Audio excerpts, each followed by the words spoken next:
E aí, pessoal! Eu sou Renato Trotsky e ele, Gilles. estamos aqui para falar de Halloween Kills, novo filme da franquia Halloween que foi lançado no último dia 14 nos cinemas. E nós vamos falar aqui tudo que esse filme tem de legal e de não legal. E claro, com muito spoiler. Então, olha só, essa é a hora de você deixar esse vídeo de lado se você não assistiu esse filme ainda e voltar depois que você assistiu. Agora, se você quiser saber tudo que vai rolar no filme, independente de ter assistido ou não, com muitos spoilers, espera a vinheta que esse papo vai rolar da hora.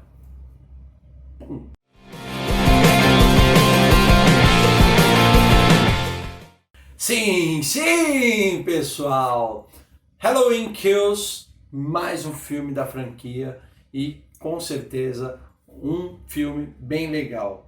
A crítica tem falado mal pra caramba desse filme. Você concorda com as críticas, mano? Não. Eu não entendo muito crítico, então eles elogiam uns filmes bem. Não tem nada a ver uma coisa com a outra, mas por exemplo, os críticos amaram Homem de Ferro 3, então, enfim. Eu não entendo muito crítico. O cinema de terror é difícil agradar. Já me surpreendeu quando de 2018 a crítica gostou. Eu gostei bastante, mas a crítica ter gostado desse tipo de filme, ainda mais hoje em dia que é difícil ser alguma coisa inovadora, diferente Ainda de mais quando filme saiu. de terror, né? Quando saiu o primeiro em 78 foi algo inovador e realmente uma obra-prima do Carpenter, e aí o público, a crítica adorou. Não tinha como não gostar daquele filme também.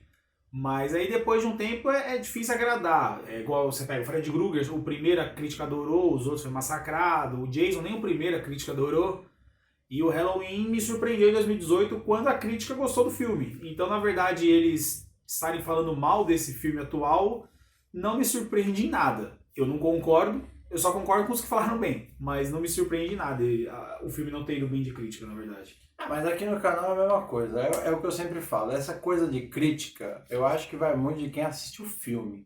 Que é aquela coisa, cada um tem a sua opinião, se o filme convence ou não, convencerá a quem estiver assistindo, ao espectador que estiver ali, tipo, se adentrando naquela história, mergulhando naquilo, né? Para alguns é mais intenso, para outros não. Assim, meu pai me ensinou uma coisa que ele sempre falou, e acho que com o tempo eu vou crescendo e você aprende que é verdade.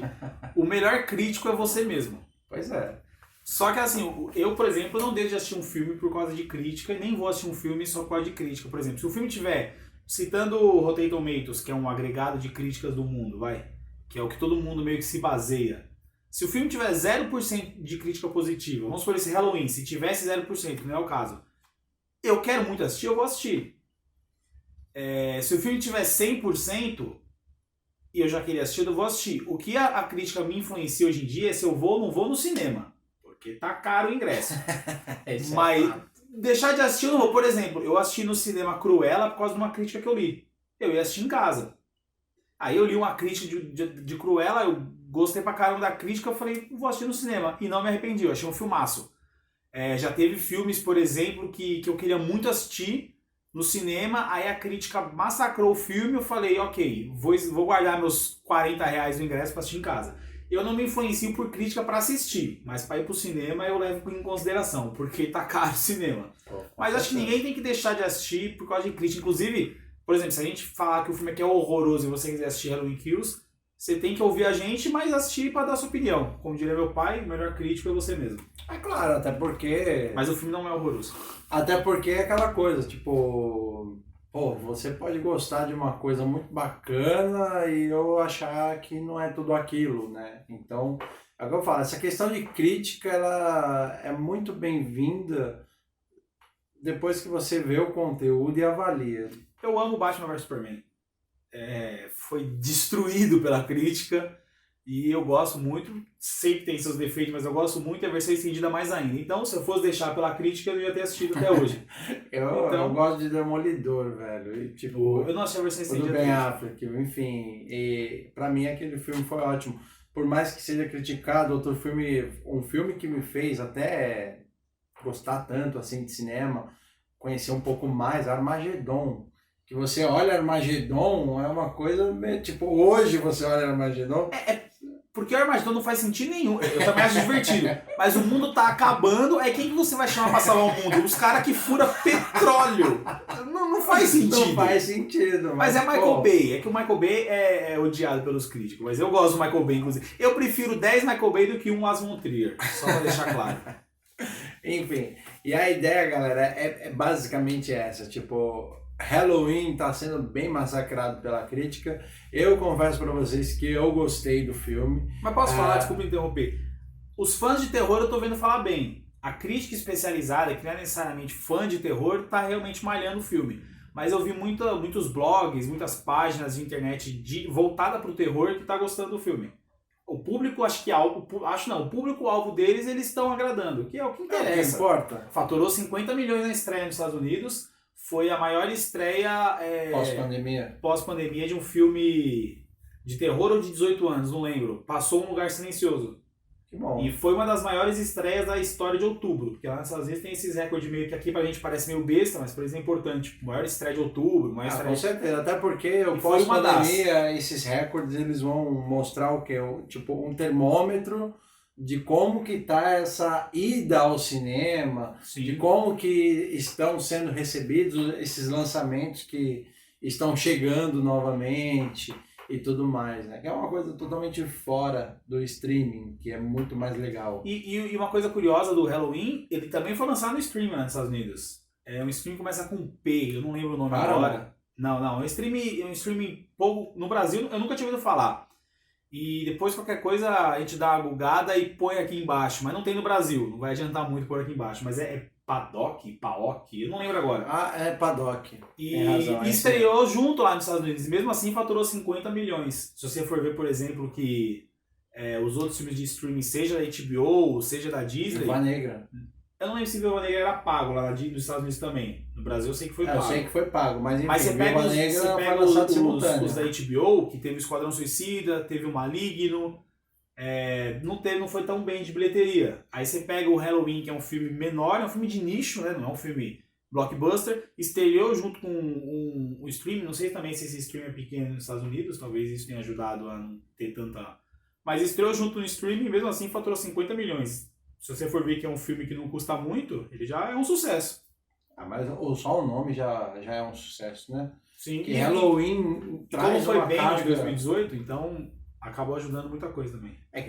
É uma trilogia essa fase de Halloween que está sendo lançada agora. Quadrilogia, né? Porque ele é continuação do de 78, mas aí esse diretor vai fazer a trilogia, mas continuando com o original do Carpenter, de 1978. Então é uma trilogia feita por ele que vira uma quadrilogia, né? Sim.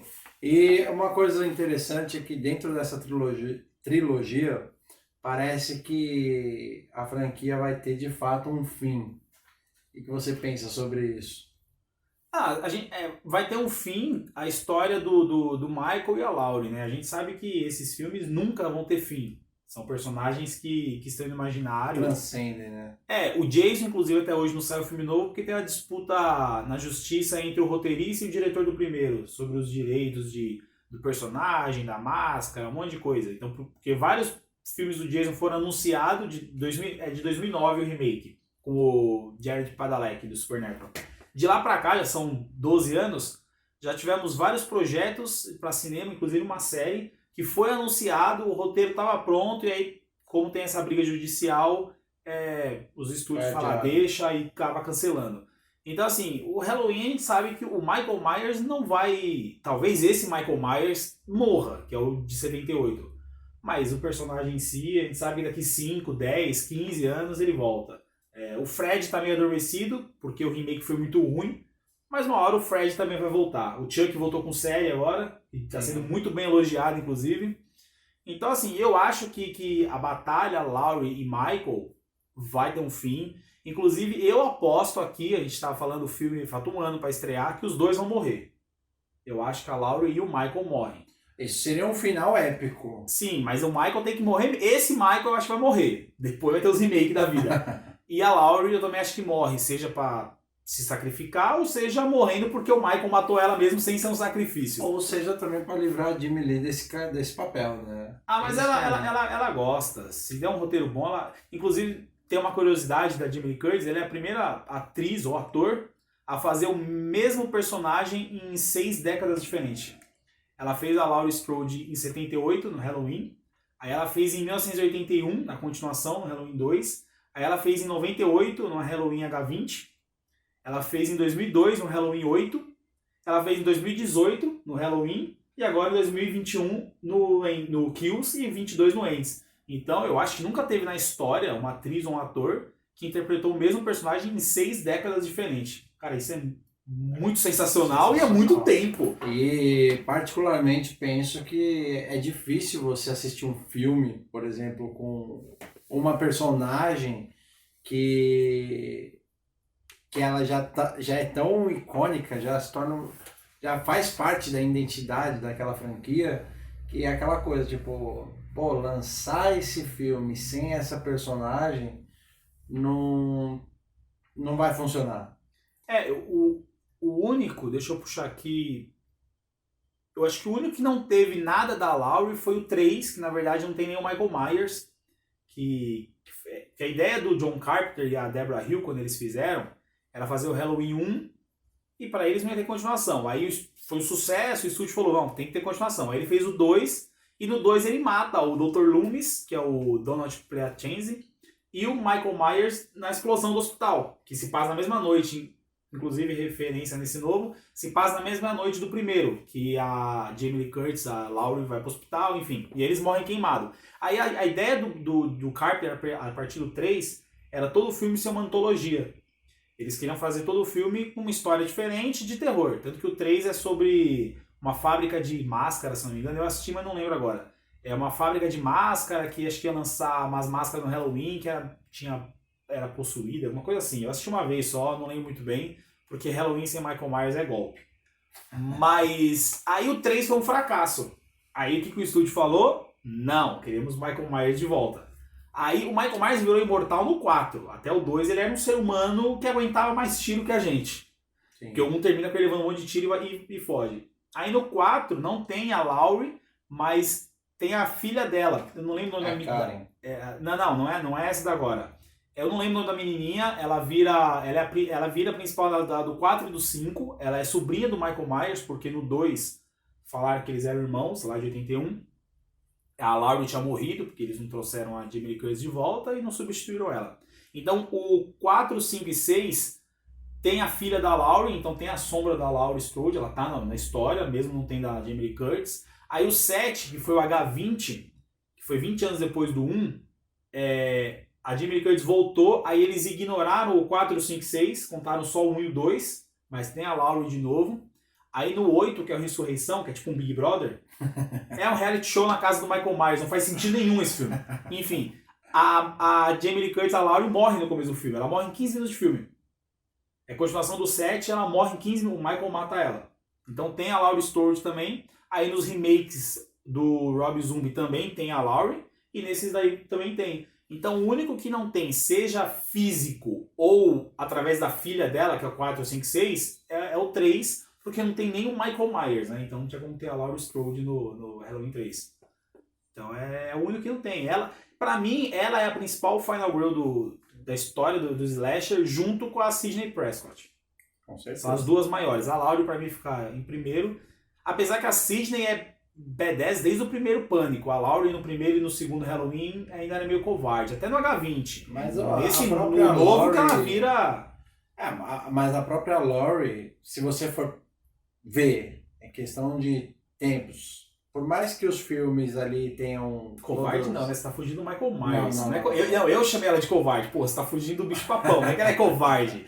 É que a Sidney, eu falei errado, que a Sidney desde o primeiro enfrenta o Ghostface. Ela não enfrentou o Michael Myers, mas porra... Mas por mais eu que também fuja, não enfrentaria, por mais que fuja, vamos colocar na pele daquela personagem. Então, eu usei a palavra errada. Você passa a vida fugindo, chega uma hora que você fala, peraí, mano, já me acostumei com essa cara. Eu usei a frase errada, e convenhamos, o Ghostface é um humano, o Michael Myers não, né, então... Mas se você for parar pra ver, o que é o Michael Myers, o que é o Jason, o que é o Fred, porque todos têm uma história por trás, porém, o que eles passam para fazer toda essa série de assassinatos e tudo mais, toda essa gente que eles matam em todos os filmes, é algo, tipo, surreal, né? Porque, Sim. tipo, por mais que eles morram, eles sempre voltam.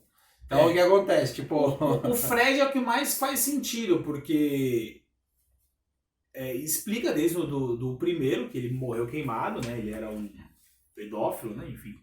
Ele morre queimado pelos pais da Elm Street, que é o nome do filme, é Nightmare in Elm Street, né? Pesadelo na Rua Elm. E aí ele volta já como Uma entidade. entidade demoníaca. O Michael, ele virou esse imortal por causa do fracasso do 3, mas nunca explicaram por que ele é imortal. E o Jason, ele também, assim, ele morreu afogado, mas sei lá, porque no final do 1 ele puxando a menina, no 2 ele parece um humano, então, enfim, também nunca explicaram por que o Jason é totalmente imortal. O Fred tem uma explicação. E o Jason é meu favorito desses maníacos de cinema. Mas eu tenho que admitir que todos os filmes do Jason são uma bobagem, assim, no sentido de os adolescentes burros que vão fazer sexo, fumar maconha e morrer pelo mascarado. Você pega o primeiro Fred Krueger, tem um puta de um roteiro. O segundo filme do Fred Krueger já era uma carta, meio que uma declaração de saída do armário, tanto que anos depois foi falado que o personagem e o ator do Hora do Pesadelo 2 era gay, né, no filme, só que na época meio que não deixaram explícito. O 3 também é muito bom, e aí depois o 4, 5, 6 é uma bomba, e o 7, quando é Craven volta também. O Hora do Pesadelo tem um roteiro muito inteligente. E o Halloween, eu também acho que o primeiro, de 78, e esses dois últimos também tem roteiros bons. Do 2 até o 8 e os remake vira meio que aquela bobagem meio Jason. Mas, por mais que o Jason seja meu favorito, eu admito que o filme dele é os menos que tem conteúdo. O Fred tem um puta de um roteiro, o primeiro, o segundo, o terceiro e o 7.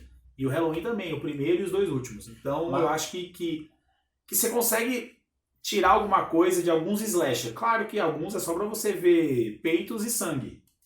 Os antigos, hoje em dia não tem... Não, mas é que hoje em dia tem essa politicagem toda. Mas sangue continua tendo. Slash tem que ter sangue, né? Mas é que tá, que nem filme de terror, slasher, é o que a gente tava conversando antes aqui, de a gente ligar a câmera. A minha opinião sobre slasher não muda, até porque é muito mais do mesmo. Tipo, é sempre um grupo que vai morrer, a gente sabe que vai morrer, mas esse grupo, tipo, eles têm um serial killer ali, tipo, matando as pessoas e tudo mais, ok?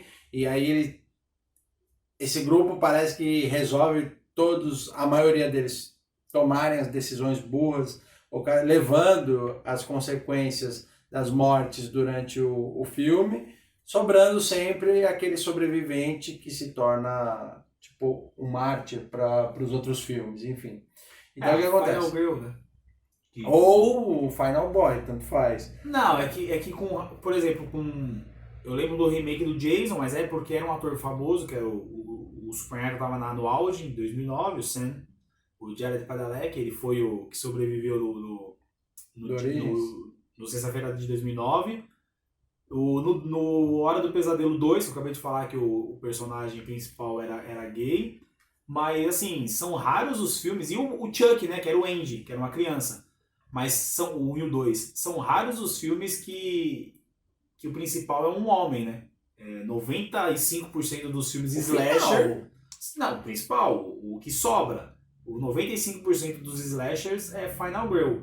Quem também quebrou um pouco isso foi o Pânico, porque o Pânico tem a Final Girl, mas tem a coadjuvante Final Girl, que é a Gale, e tem o Dewey, né? Que também é o Final Boy, como você falou. É que eu não lembro o final de... Eu sei que vocês fizeram no final do ano passado, a Julie e o namorado dela, não é? Sobra a Julie, que ela é a principal, e o namorado dela que... Sim. Mas isso, eu sei que vocês fizeram no ano passado, é baseado num livro. Eu não li o livro, mas não sei, se no livro for assim, eles quiseram não mudar. Eu não li o livro. Mas 95% dos slasher é Final Girl, e aí 90% dos slasher, pelo menos nos anos 80, tá, gente? A Final Girl, ela era meio puritana, ela era virgem, ela não usava droga, droga na época era maconha, né? Que tinha muito no filme. Ela não... Você pode ver que é raro. Do primeiro Sexta-feira 13, ela não era virgem e ela fumava maconha, mas ela morre logo no começo do 2, né? Falou assim, vamos matar essa aí. A Jamie Lee Curtis no primeiro Halloween, ela fuma maconha, mas ela é totalmente virgem, puritana. Ela, em vez de curtir, ela fica de babá. Então tinha essas regras que o Pânico brincou depois em 98, em 96, 96, caralho, 96. Era talvez que nem era a tendência da época, né? Porque sempre tinha, nos slasher dos anos 90, sempre tinha essa questão de ser alguém do bem, tipo, que não fazia nada de errado tal, e virar a protagonista, aquela que vai ser salva no final, ok? Aí você chega nos anos 90, já tem mais essa questão da curtição adoidada, que é o sexo, drogas, rock and roll e tudo mais tal, que leva a essa consequência. Mas o sexo sempre esteve no slasher. Ele sumiu um pouco em alguns. Mas, por exemplo, década. Então, mas por exemplo, nesse Halloween, eu acho que no Kills nem cabia a cena de sexo no filme. Não, mas se fosse Jason, eles iam dar um jeito de pôr.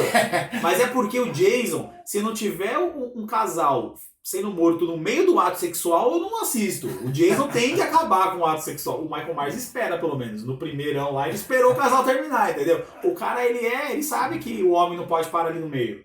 Nem a mulher. Se você for parar no Jason para no meio. Terror, cara, tipo... Eu lembro do filme do Jason. Não tem espaço. Não, sempre tem a cena, a sex scene, mas... Sim, mas não tem espaço, é que eu quis dizer que esse Halloween, ele é tão 220, ele é tão adrenalina que, se você colocasse uma cena de sexo ali, podia ser com o ator e a atriz mais lindo do mundo, e os dois aparecerem no frontal. Ia quebrar o filme, na minha visão. Sentido. Podia colocar, sei lá, hoje em dia o Henry Cavill e aí a Scarlett, a Margot, não sei... Ia quebrar, não encaixava ali. No primeiro já dava para ter colocado se eles quisessem. Não teve também, para mim não fez falta. Mas nos anos 80 tinha bastante, e tem aquelas teorias não confirmadas por ninguém, e agora quem assistiu os slasher dos anos 80 vai começar a meio que prestar atenção nisso que eu tô falando, se nunca tiver ouvido isso. Que a Final Girl era a menina puritana que não usava droga, que era uma mensagem subliminar do governo para mostrar, se você não transar e não usar droga, você não morre. Tem essas teorias, não chegou nenhum diretor e falou, não, realmente é verdade isso. Mas tem aquelas teorias, e agora você pode começar a reparar como é raro uma Final Girl fazer sexo ou usar droga, é raro, tem algumas, mas é raro. Era uma mensagem subliminar que, se você for uma pessoa comportada, se você só fizer sexo depois do casamento e não usar droga, você não morre, entendeu? Era uma mensagem meio que as teorias da vida que dizem que nos anos 80 tinha muito isso. O que é uma bobagem, né? Porque se você, para não morrer, era só não fazer sexo e não usar droga, hoje em dia a população do mundo ia estar o quê? Todo mundo morrendo de velhice, ia estar uns 700 bilhões de pessoas no mundo, né? Ninguém ia ter morrido sem ser por velhice. Mas é legal, é curioso como o governo tenta meio, se for verdade isso, é sempre puritano, né? Mas enfim, é só uma curiosidade que eu ia passar pra vocês. Mas aí que tá, que nem o grande elenco do Halloween, esse filme especificamente, parece que colocaram todos os sobreviventes da franquia até aqui pra morrer, né? Esse filme só considera o primeiro, né, de 78, tanto Sim. que o Michael e a Laurie não são irmãos mais. Que no 2 de 81 mostrou que eles eram irmãos, isso esquece, não existe mais, eles não são irmãos. Tem coisas na história que elas estão sendo recontadas. Inclusive no começo, quando a maioria dos sobreviventes estão lá. Sim, do primeiro voltou, mas do 1, quando a neta da Laurie, que eu esqueci o nome, você tem fácil o nome dela? A neta. A neta da Laurie. É Alison. Ela, logo no começo do filme, ela tá indo pra escola com um amigo e uma amiga. Aí eles estão falando, minha família fica surtada nessa época, tudo. Aí, foi atacado. Aí o amigo dela fala, também foi atacado pelo irmão. Aí ela fala, não, isso foi um boato que inventou na época. Foi meio que uma cutucada e falou, gente, esquece o de 81, eles não são irmãos. Mas voltou, do primeiro voltou o Tommy, que é o garotinho que a Laurie estava cuidando. Voltou a Lindsay, que é a garotinha que a amiga da Laurie da rua da frente estava cuidando. Que deixou com a Laurie para ir buscar o namorado e morreu no carro. Voltou a Marion, que é aquela enfermeira do começo do filme, que tava com o Dr. Loomis quando o Michael rouba o carro dela pra voltar pra Haddonfield. Voltou mais algum? Tirando a Laurie, claro. Esses 3. Aí vem. Aí tem o policial, mas no de 78 o policial não existia, o Hawkins. Então, não. Assim, eu tô falando dos que já apareceram mesmo. Inclusive a Marion e a Lindsay são as mesmas atrizes de 78. O Tommy não é o mesmo ator, aquele molequinho. Mas a Lindsay e a Marion são as mesmas atrizes de 78. E só a Lindsay ficou viva, né? Dos que retornaram. Mas aí que tá. No terceiro filme eu acredito que dessas pessoas todas, eu acredito que no próximo filme quem vai ficar vivo, eu acho que talvez é a Addison. Eu acho que seria um final grandioso a Laurie morrer, desde que o Michael também morra. Mas é que tá. Tipo, se só a Laurie morrer, eu não vou gostar. Talvez transcenda. Ou morre os dois ou fica a Laurie viva. Talvez transcenda além dos tempos, mas um final possível, bacana, entendendo que é o fim da linha de Halloween, os dois têm que morrer. Sim, eu acho que ia ser um final sensacional. Eu só não vou gostar se morrer só ela. Ou ele. Não, eu acho que se morrer só ele, pra acabar essa linha do tempo, essa cronologia, eu aceito morrer só ele. Porque a Laurie merece paz também, na minha visão. E a Allison pro resto da vida que ela tiver. Mas se morrer só a Laurie, eu não vou gostar. Sei lá, não sei. Acho que é pelo carinho que eu acabei me pegando pela personagem. Mas quem não... Assim como se no Pânico Novo morrer alguém do trio, eu não vou gostar também. Quem não quer que... Tipo, eu particularmente, eu sei que tem essa questão de tempo que coloca a Jamie Lee como já uma idosa, né?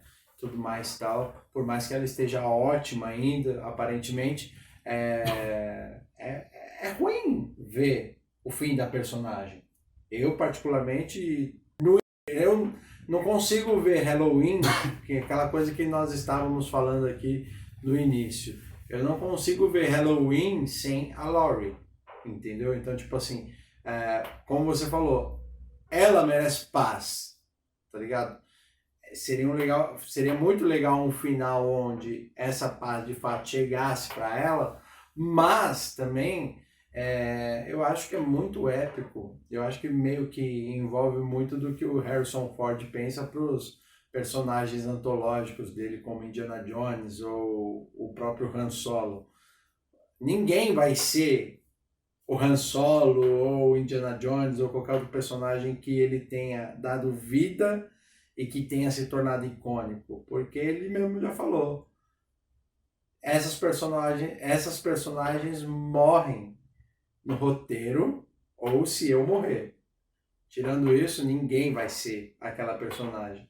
Então, tipo, é o que eu penso. Tipo, a Laurie, especificamente no universo de Halloween, seria péssimo, por exemplo, daqui 5, 10 anos. Olha só, a franquia de Halloween vai continuar e não vai ter a Laurie. Tipo, ela tá viva, mas não vai ter ela, sabe? Eu acho que o maior final bacana pra isso é ela morrer, de fato. Eu assim, o meu final, se eu fosse roteirista, eu mataria os dois. Mas é que eu tô falando, se for pra escolher pra um ficar vivo, eu quero que ela fique, não ele. Apesar de gostar muito dos vilões. A Laurie, é o que você citou do Harrison Ford, teve o remake do Han Solo, que não chegou nem aos pés do carisma do Harrison Ford. E já tivemos o remake da Laurie, nos 2 filmes do Rob Zombie. E ela é uma personagem extremamente... Eu não vi a hora dela morrer, e ela ficou viva os dois. O Rob Zombie, que como diretor é um ótimo músico, que é um diretor fake, não sei quem falou pra ele, você tem talento, viu? Ele acreditou. O primeiro Halloween dele é assistível.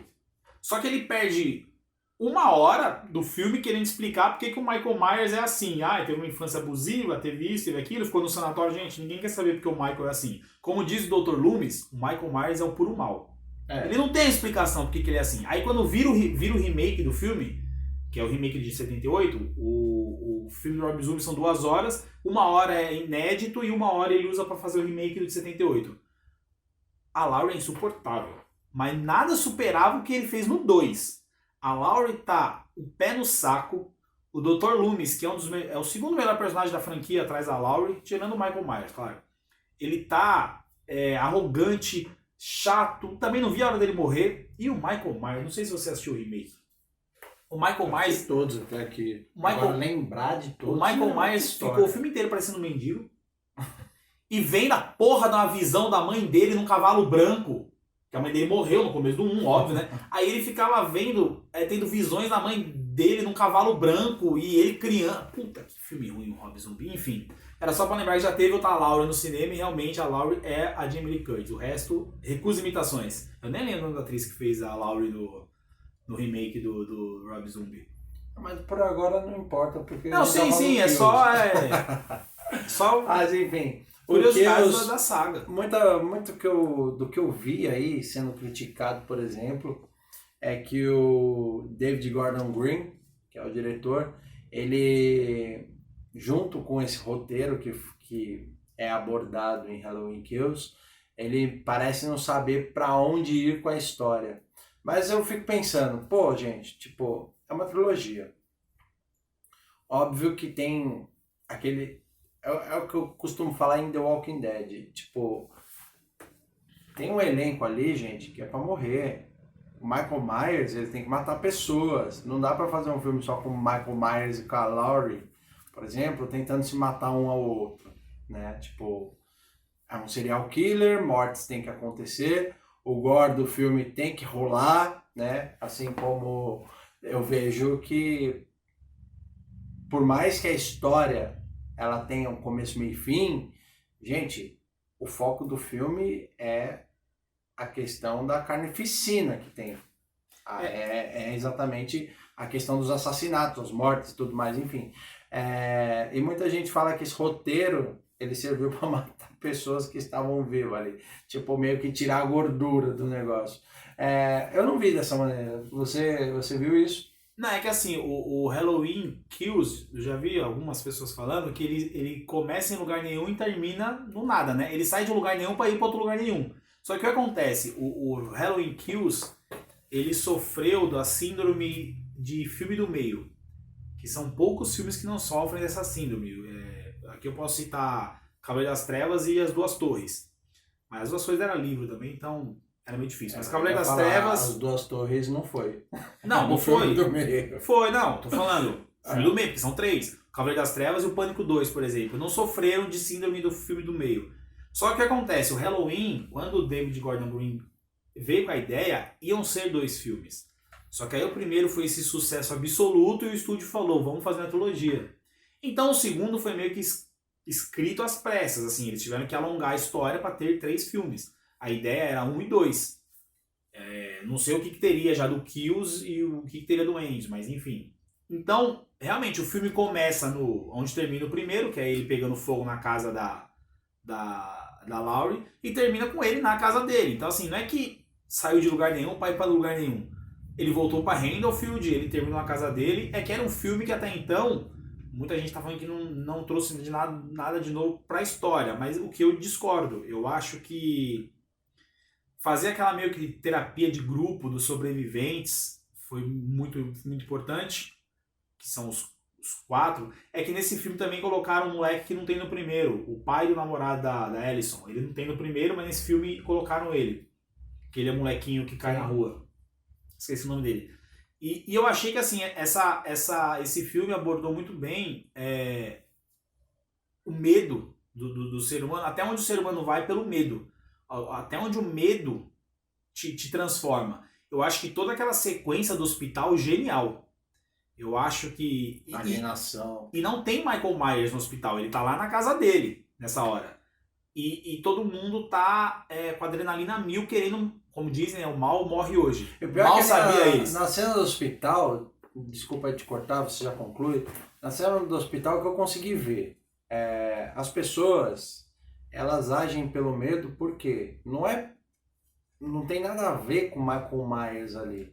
Tem um motivo, o motivo é o Michael Myers.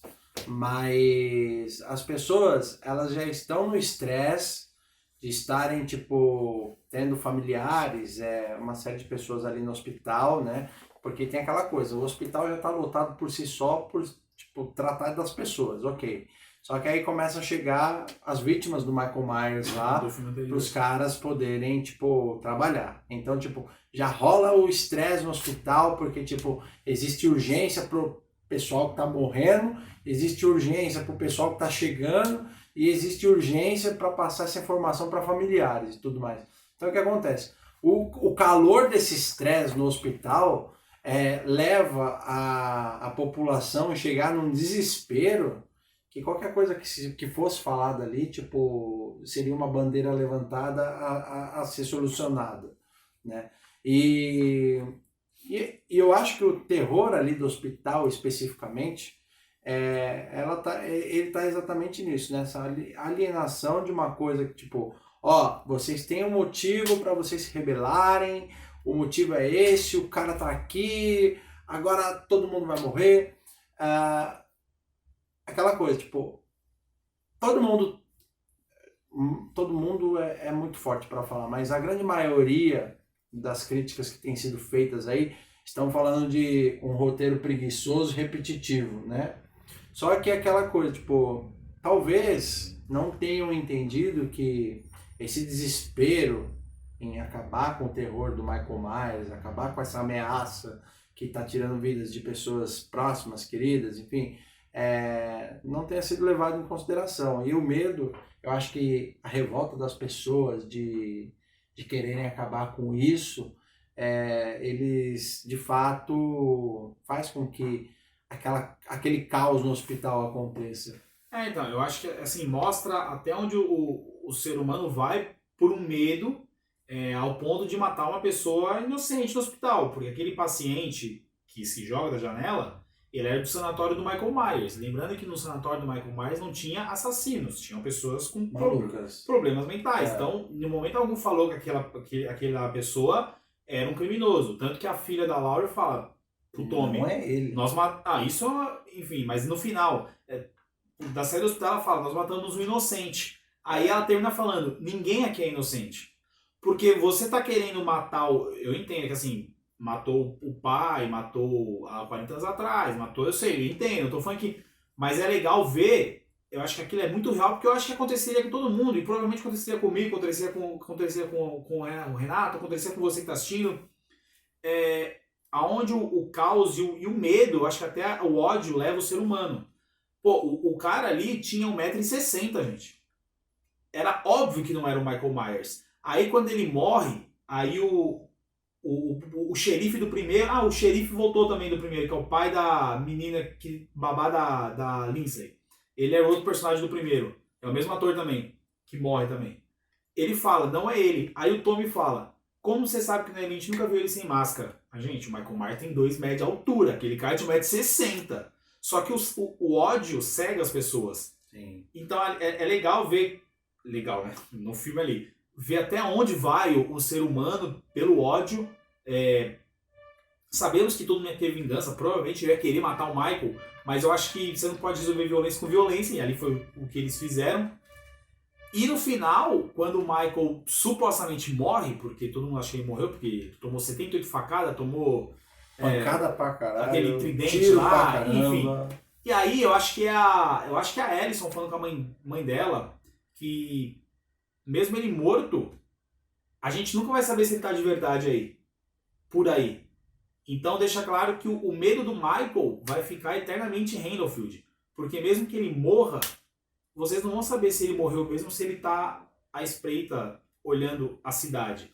E deixa bem claro isso. Eu acho que, não sei se é a Alison ou se é a Jamie, se é a Laurie narrando com o policial lá no hospital. Porque as cenas, é a Alison no final. As cenas são juntas, as duas falam ao mesmo tempo. Mas uma das duas, eu acho que é a Alison, fala que mesmo que ele morra, a gente nunca vai saber se ele não tá de verdade aí. Então o medo nunca vai acabar. Então eu acho que isso, por exemplo, é uma coisa que foge do slasher tradicional, que é só morte, drogas e sexo, que é divertido pra caramba, o slasher é meu gênero favorito. Mas acho que esse filme tem uma mensagem por trás também, da onde o ódio pode te levar, da onde o medo pode te levar. Por exemplo, o Michael Myers morreu ali, mas você nunca mais ia andar na rua à noite pensando, será que ele morreu mesmo? Será que ele não tá me olhando? Será que ele não tá me seguindo? Enfim, eu acho que isso é muito interessante.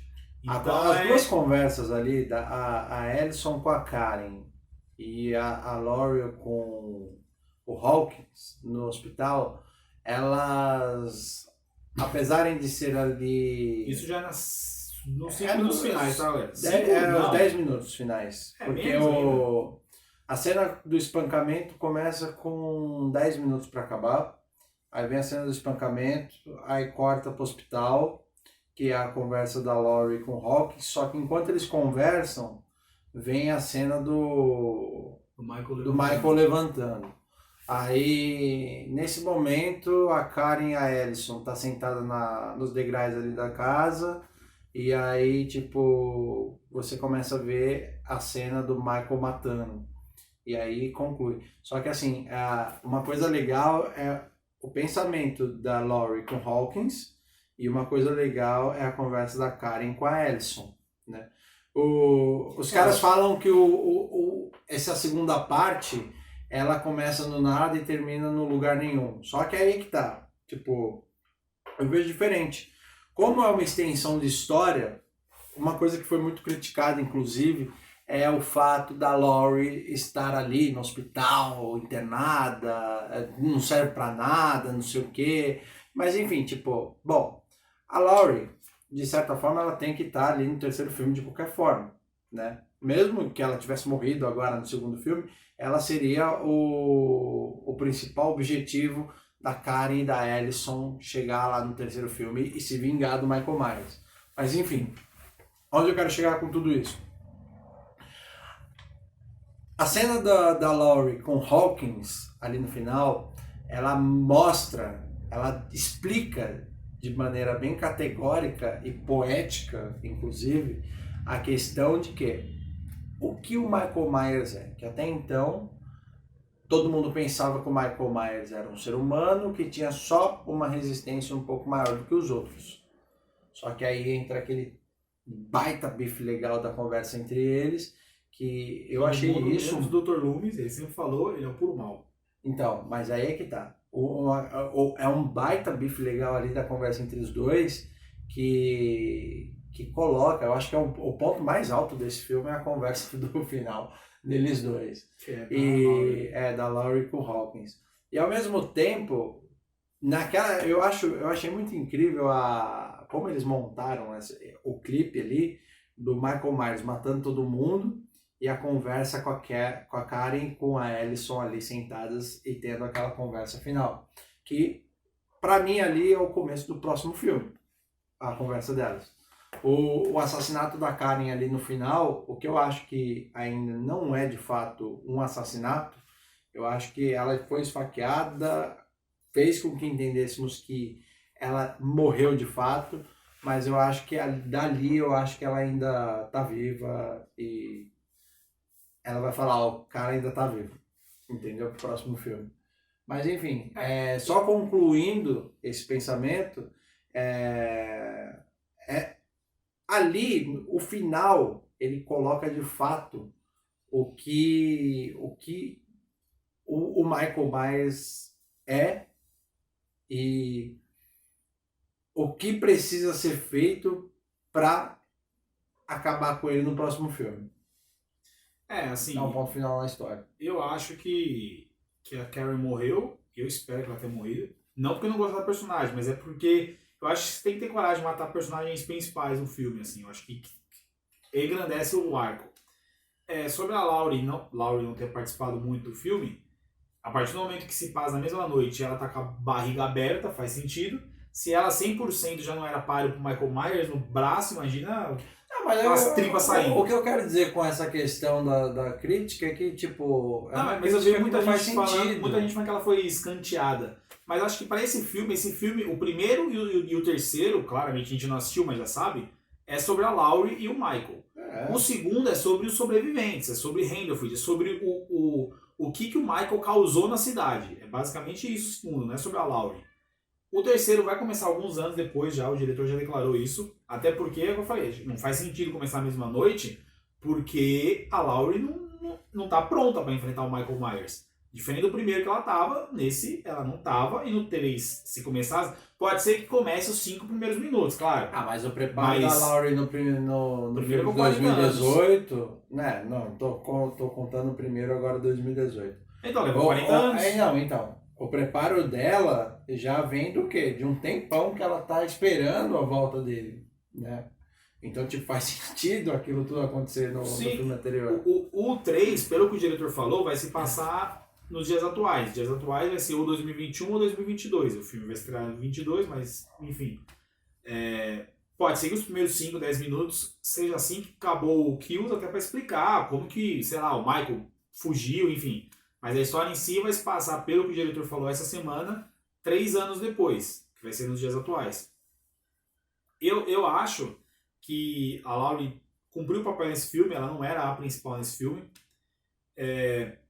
Eu acho que a morte da Kate tem que ser concretizada, eu acho que é uma morte necessária até para Laurie voltar mais ainda sangue nos olhos. E quando eu vi a morte, a sequência, né, do Michael dando facada na Kate no final do filme, me lembrou muito a famosa morte do chuveiro no Psicose. Inclusive eu estou com a camiseta aqui, ó, da Marion Crane, clássico dos anos 60. Um dos primeiros, não é slasher, mas foi um dos primeiros filmes de serial killer, assim, enfim, Norman Bates. Me lembrou muito os takes, a Carrie meio com a mão levantando, porque a Marion no chuveiro fica levantando a mão para fugir do Norman, e me lembrou muito isso. E eu acho que, assim, por mais que ninguém dê essa declaração, porque que pra mim realmente foi uma referência, uma homenagem. Primeiro porque Psicose é clássico, é um dos melhores filmes de suspense e terror de todos os tempos. O original, tá, gente? O remake esqueça. O original é clássico. Segundo, porque quem faz a Marion Crane é a Janet Leigh, que é mãe da Jamie Lee Curtis. Inclusive na premiere do Halloween, desse novo, ela foi fantasiada da mãe dela, no Psicose. Todo mundo foi fantasiado, porque Halloween, ó, bots bem bolado, hein? Aí ela foi de Marion Crane, que é o papel da mãe dela, no Psicose. Então acho que pra mim foi bem uma homenagem a talvez a morte mais famosa do cinema. Eu acho que é a morte mais famosa do cinema, porque tanta musiquinha... se fala de filme de terror, né? A musiquinha e sensacional a trilha sonora daquela cena, e o filme, a sequência em si. O filme Psicose é a obra-prima, mas a gente lembra mais da morte do chuveiro do que da revelação final que o Norman era a mãe dele. Então, pra mim, aquela sequência foi muito uma homenagem à Psicose, à morte da personagem da mãe da Jamie Lee Curtis, inclusive, no Psicose. O Psicose anos 60, então é que 50 e tantos anos depois, não lembro o ano agora, 60 e alguma coisa. E 68, não é? E eu acho 69. que... Eu não lembro o ano certinho. Mas eu acho que até pra homenagem ter valido a pena, a Karen tem que estar morta no próximo. Minha visão, claro. Mas uma coisa também que casa muito bem nesse Mas filme... a Alison irritou nesse filme, hein? Mas fez merda também, hein? Mas qual que é o slasher que não tem decisões idiotas? Por exemplo, você entra numa casa com uma 12. Aí, tipo, na hora de você enfrentar o Michael Myers, tipo, você vai com a 12 lá do lado dele pra dar um tiro nele, pô. E ele só tira, né? Tipo, ele só bate assim na 12 e ela dá um tiro no teto com a arma. O Pânico brincou muito com isso, né? Mas na verdade, assim, claro, eu assistindo filme de terror, slash, às vezes tô assistindo, mas não, isso que eu falo não é só slash. Por exemplo, você escuta o barulho, aí a pessoa vai ver o barulho, primeiro que eu já não iria, mas se você iria, você sabe que você iria, é o instinto. Você tá na sua casa, você escuta um barulho, você tá sozinho, você vai ver o que é. Só que, vai acendendo as luzes. As pessoas não tudo e parece que todo mundo tá com a luz cortada. É escuro, mas por exemplo... Ninguém filme de terror tem luz essa de noite. Sequência, tipo, que nem uma coisa que tem sido muito criticada em Halloween. Perguntar quem tá aí. O assassino não vai falar, sou eu. Ou o demônio, vim te possuir. Tem como você ver aqui rapidão. Uma coisa que está sendo muito criticada, as cenas de morte, tipo, tem cenas que realmente são absurdas. Mas enfim, essa sequência, eles estão no segundo andar da casa, você tem um corredor paralelo à escada, estreito, você tem um quarto todo iluminado, tocando uma música, inclusive. Aí, beleza. O cara vai lá, tipo, eles têm a Ellison e o namorado dela têm uma conversa e eles resolvem que, tipo, eles têm que se separar. Que ela fica no quarto vendo o casal que tá morto e o cara resolve ir ver procurar o pai dele que... Se separar não dá certo nem no Scooby-Doo. Então, imagina no Halloween. Aí entra a questão. O cara tá lá com a arma no escuro, sem lanterna, né? E vai lá. E, tipo, já é difícil você atirar normal, com luz e tudo mais. Imagina no escuro, com medo. Aí o cara se depara... o pai dele morto. Sim, ele se depara com a distração do sótão. O pai dele confunde sótão e porão, gente. No sótão. Ele se depara ali com a distração que o Michael Myers fez, deixando o pai dele no sótão pendurado, enfim. E a hora que o Michael Myers vem e ataca ele. Na hora que ele vai dar o tiro, ele não tem nem noção do que ele tá fazendo e começa a ser esfaqueado. Nesse momento, eu, com uma 12 na mão, uma lanterna inclusive, tô num quarto iluminado. Cara, eu tô lá. Tudo bem que vem aquela questão da reação de querer salvar o namorado, né? Mas enfim, a briga, o esfaqueamento acontece na porta do quarto. Tipo, é uma coisa que eles estão no corredor escuro. Tipo, a luz do quarto tá iluminando aquele breve espaço que tem na hora do esfaqueamento. Pô, eu tô com uma 12. Gente, eu atiro, eu fico ali no quarto esperando o Michael Myers vir pra cima de mim e a hora que ele aparecer no meu campo de mira, eu atiro nele. Mas não, no filme, a Ellison vai lá do lado dele pra poder apertar o gatilho e a única coisa que o cara faz, só faz assim na 12. Aí, pô, mas o que eu gosto, assim, claro, eu assisto esses filmes, eu fico às vezes muito... Mas eu fico muito revoltado, eu fico muito revoltado porque eu sou medroso, então eu não iria.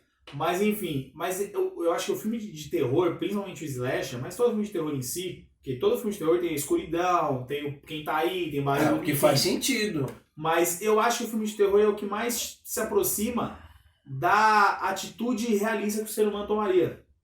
Porque o Pânico brinca muito com isso, inclusive na primeira ataque do Ghostface na Sidney, quando eles estão no telefone, aí ele pergunta se eu gosto de filme de terror, aí a Sidney fala não, porque sempre tem uma peituda burra que em vez de fugir pela porta, ela sobe a escada. E é justamente o que ela faz, porque a porta dela está trancada. Você não vai com um assassino atrás de você, tirar o trinquinho, abrir...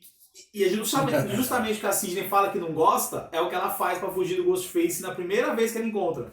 Então eu acho que o terror é o que mais se aproxima do instinto do ser humano. Como eu falei, o Halloween, as pessoas iam ficar revoltadas igual tem aquela cena do hospital. E assim, a gente fica bravo porque a gente tá no conforto do lar. Mas se você tá vendo... Assim, a única coisa que eu não concordo é ninguém acender luz, tá? Mas se você escuta barulho na sua casa, você vai com certeza e ver o que é. Talvez não desarmado, não no escuro, mas você vai. Você vê seu namorado, ou sua namorada, ou seu pai, sua mãe ali sendo saqueado, você não vai esperar terminar de esfaquear ele para ele vir pra cima de você para se atirar. Você vai pra cima. Pode atirar de longe? Pode atirar de longe. Mas você vai pra cima. É a atitude, acho que é o gênero que mais se aproxima do que o ser humano realmente faria numa situação real daquela. Porque, por exemplo, você não vai pular de um prédio com um carro, né, Vin Diesel.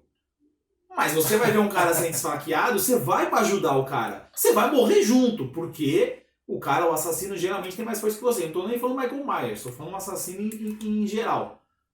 Mas é o que mais se aproxima. Você escuta o barulho, você quer saber o que é. O ser humano é curioso. É instinto. O ser humano é curioso pra saber fofoca de vizinho. Você não vai ser curioso pra saber o barulho da sua sala se você tá sozinho em casa. Fala, quem tá fazendo barulho na minha casa?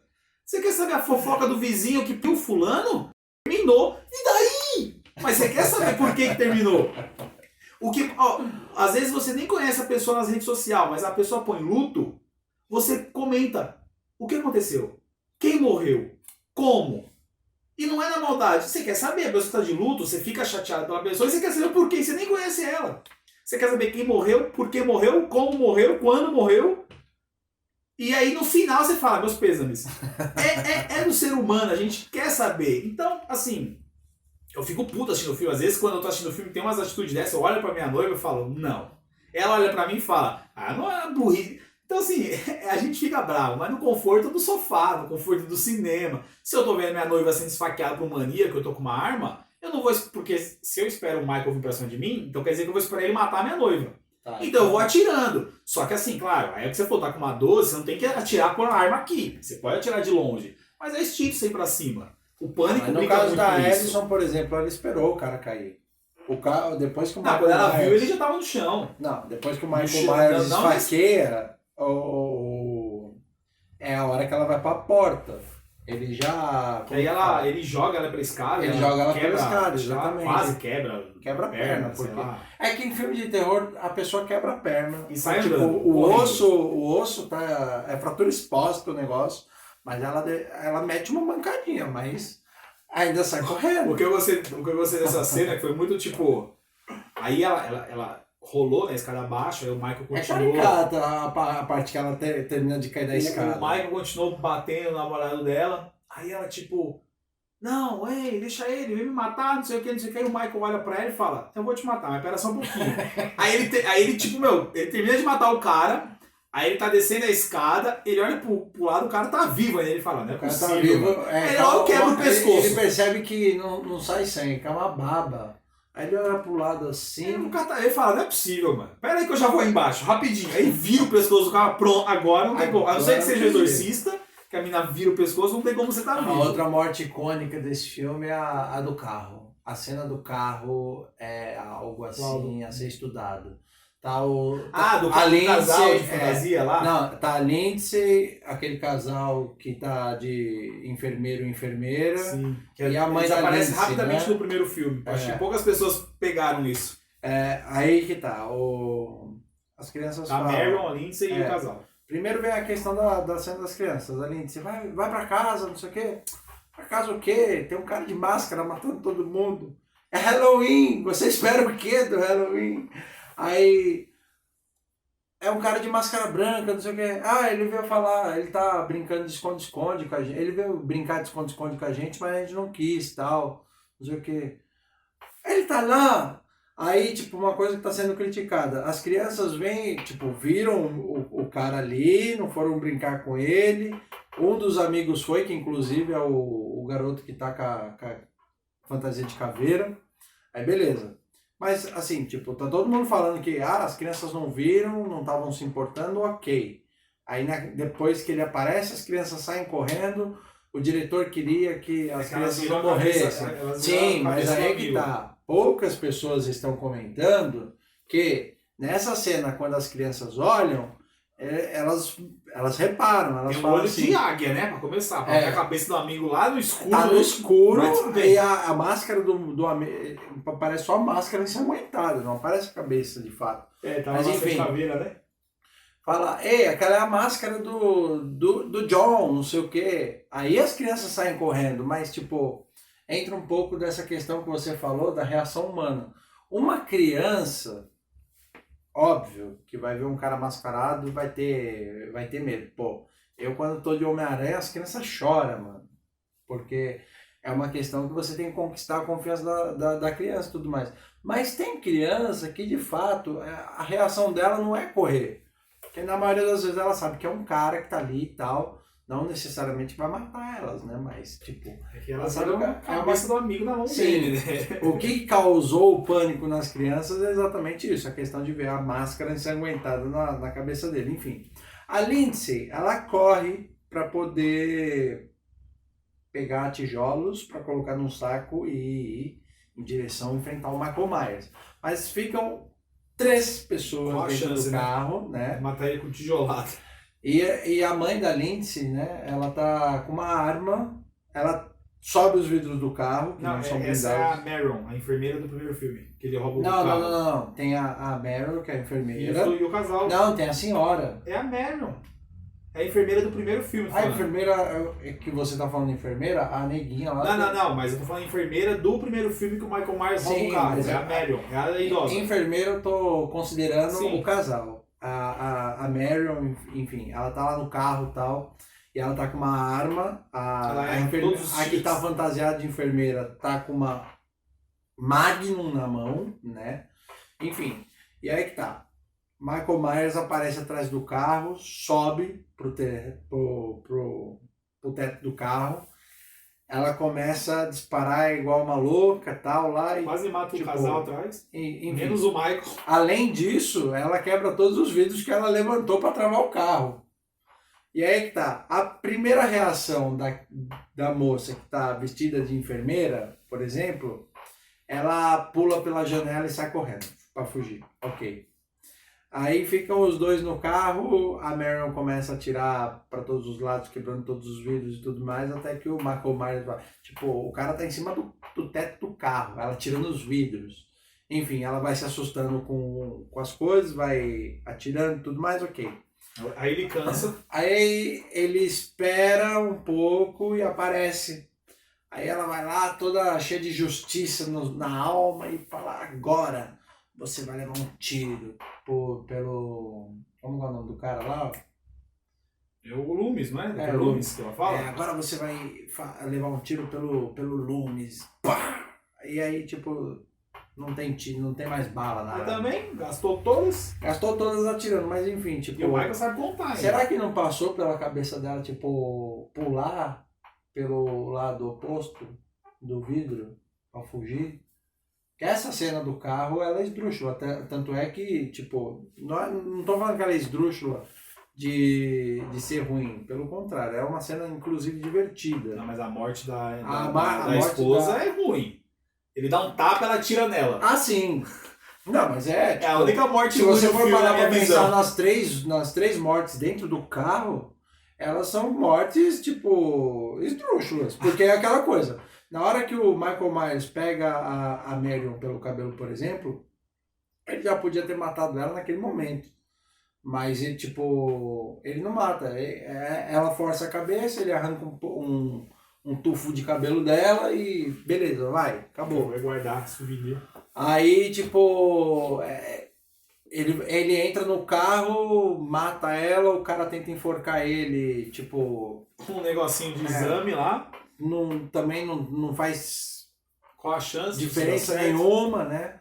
E por fim, o chute não é nem proposital que ele dá na porta, é tipo acidente, ele tá tipo saindo do carro, a menina, é aquela questão, você tem uma arma, você pode atirar de uma distância segura, mas não, você quer ir lá atirar dentro do olho do cara.